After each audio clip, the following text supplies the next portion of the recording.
ఇవాల్టి రోజు ఈ జ్ఞానోపాసనకి జిజ్ఞాసువులందరికీ, ముముక్షువులందరికీ, నా ఆత్మీయ ఆధ్యాత్మిక సహోదరులందరికీ, నా సహదేవులందరికీ శిరస్సు వంచి మీ పాదాల దగ్గర ఉంచి నమస్కరించుకుంటూ ఇవాల్టి ఈ ఆధ్యాత్మిక జ్ఞానోపాసనకి స్వాగతం, సుస్వాగతం.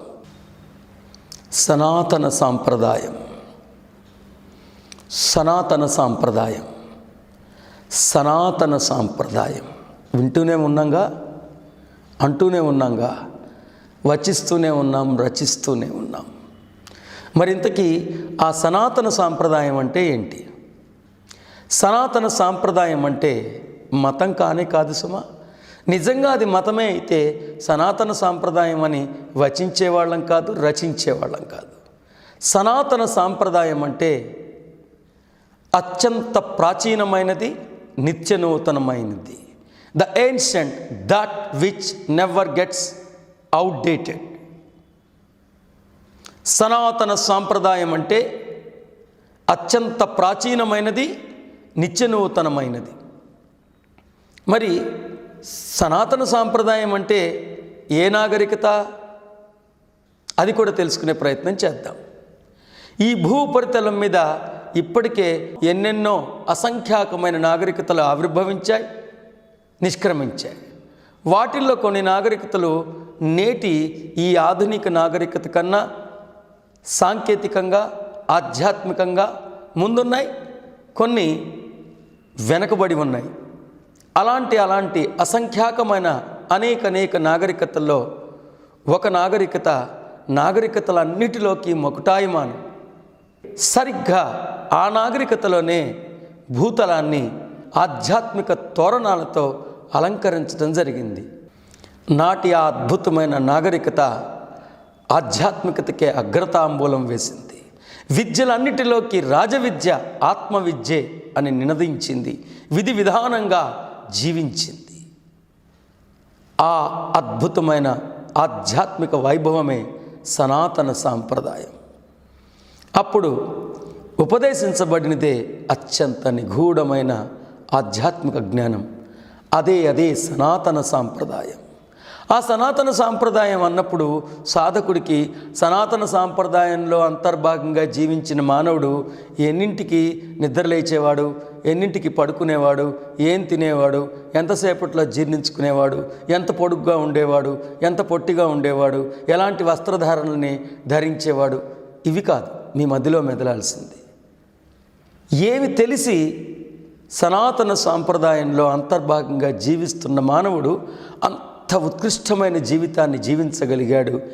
ఏమి తెలియక నేటి మానవుడు సాంకేతికంగా, విజ్ఞానపరంగా ఇంత ముందంజ వేసిన ఆధ్యాత్మికంగా ఇంకా వెనకబడిపోయాడు? ఏ జ్ఞానం తెలిసి వాళ్ళు ఎదగగలిగారు? ఏ జ్ఞానం తెలియక నేటి మానవుడు వెనకబడిపోయాడు? సరిగ్గా నాటి సనాతన సాంప్రదాయంలో అంతర్భాగంగా జీవించిన మానవుడికి అర్థమైన, ఆచరించిన ఆ మహిమాన్వితమైన దివ్య జ్ఞానమే సనాతన సాంప్రదాయం అని సాధకులు మొదటిగా తెలుసుకుని తీరాలి. ఇంతకీ ఆ సనాతన సాంప్రదాయం ఏమని ఉపదేశించింది? మానవుడు దిగజారిపోయిన దీనుడు, అత్యంత బలహీనుడు, పాపాత్ముడు, గత జన్మల్లో అతను పాపాలు చేస్తే ఆ శిక్షలు అనుభవించడానికి ఇక్కడికి వచ్చాడని ఉపదేశించింది అనుకుంటున్నారా? లేదు. సనాతన సాంప్రదాయం మహిమాన్వితమైన జ్ఞానాన్ని ఉపదేశించింది. మనం దిగజారిపోయిన దీనులం కాదు, దిగివచ్చిన దేవదేవుళ్ళం అని ఉపదేశించింది సనాతన సాంప్రదాయం.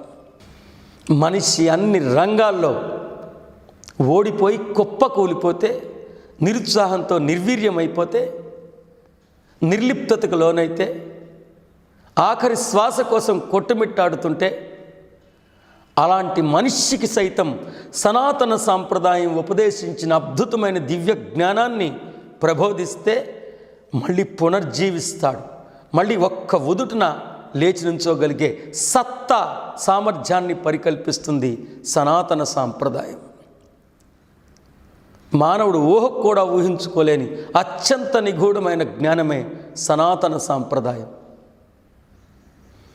ఉపగ్రహాల్ని ఆవిష్కరించిన మహనీయులు సైతం ఉపనిషత్తుల్లో ఉన్న అంతరార్థాన్ని ఇప్పటికీ అర్థం చేసుకోలేకపోతున్నారంటే ఎంతటి మహిమాన్వితమైనదో ఆ సనాతన సాంప్రదాయం.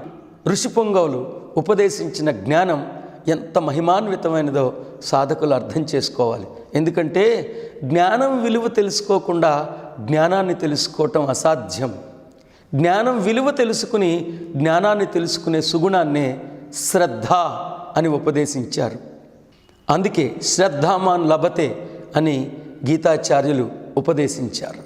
ఈ జ్ఞానాన్ని విన్న సాధకులు ప్రాతస్మరణీయంగా స్మరించండి, నేను దిగజారిపోయిన దీనుణ్ణి కాదు, దిగివచ్చిన దేవదేవుణ్ణి అని తల ఎత్తుకుని సింహగర్జన చేయండి. మీరు దిగజారిపోయినోళ్ళు, మీరు పాపాత్ములు అని ఉపదేశిస్తే, అన్న తప్పుడు ప్రబోధనలు ప్రబోధిస్తే ఇక నుంచైనా తిప్పికొట్టండి. అసలైన సిసలైన ఆధ్యాత్మిక జ్ఞానాన్ని స్వాగతించండి. నేటి ఈ యుగం అపార్థాల మయం. అపార్థాలకి స్వస్తి చెప్దాం, అంతరార్థాలని స్వాగతిద్దాం. కనీసం ఎప్పటికైనా అపార్థాలకి స్వస్తి చెప్పి అంతరార్థాన్ని స్వాగతిద్దాం. ఇవాటికి స్వస్తి.